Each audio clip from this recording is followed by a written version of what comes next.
Salah satu hari yang dimuliakan oleh Allah adalah hari Ashura yang jatuh pada tanggal 10 setiap bulan Muharram. Apa yang kita lakukan di hari tersebut? Al-Imam Al-Habib Abdullah bin Ali Al-Haddad mengatakan bahwa di hari itu walam yasih fih akthar min annahu yusam wa yuwassa' 'ala al-'iyal.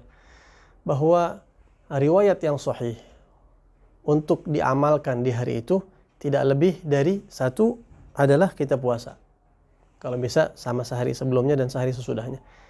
Kemudian yang kedua, kita membelikan sesuatu lebih kepada keluarga kita. Entah itu belanja, entah itu kita membeli sesuatu menyenangkan mereka.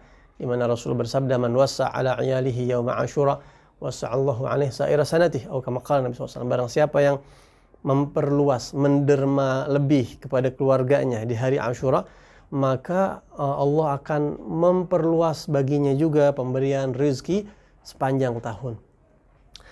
Bagaimana dengan hal yang disinggung oleh Imam Haddad sebelumnya, bahwa hari Ashura itu adalah yaum huzun, hari yang terdapat kesedihan karena bertepatan dengan wafatnya Sayyidina Husain. Rasulullah SAW, datuk para habaib, datuknya orang-orang baik, para awliya salihin, dan juga Sayyid Syabab Ahli Jannah, salah satu pangeran pemuda-pemuda di surga nanti sesuai sabdanya Nabi Muhammad SAW, orang yang sangat dicintai oleh Rasulullah SAW. Bagaimana menyikapi itu? Sedih tentu. Siapa yang tidak sedih Sayyidina Husain dibunuh? Pasti ada riwayat yang kelam di hari itu.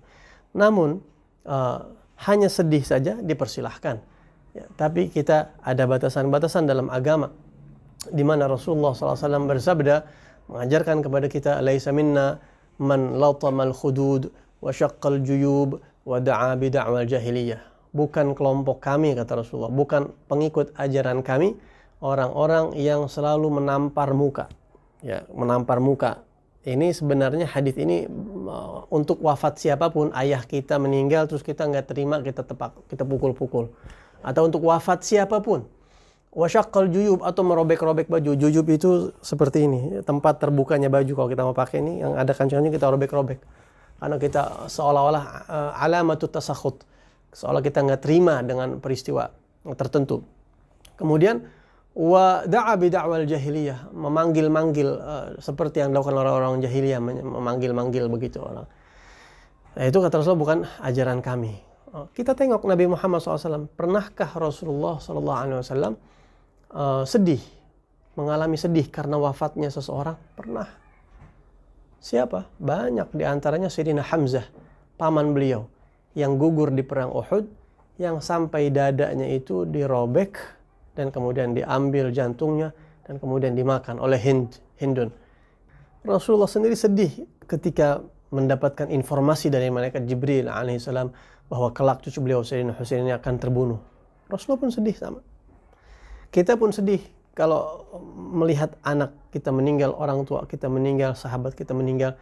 Dan Rasulullah pun pernah meneteskan air mata, sedih juga Rasulullah ketika memangku putranya yang meninggal, yaitu Ibrahim bin Muhammad, putra Rasulullah SAW. Tapi apakah Rasulullah kemudian menepak-nepak mukanya? Tidak. Apakah Rasulullah di setiap hari wafatnya Sayyidina Hamzah itu mengungkapkan kesedihannya itu dengan merobek-robek? Tidak, Rasulullah tidak seperti itu. Bahkan Rasulullah menerima masuk Islamnya Hindun yang memakan jantungnya atau hatinya Sayyidina Hamzah radhiyallahu anhu tersebut. Nah, ini adalah ajaran Nabi kita Muhammad sallallahu alaihi wa alihi wasallam.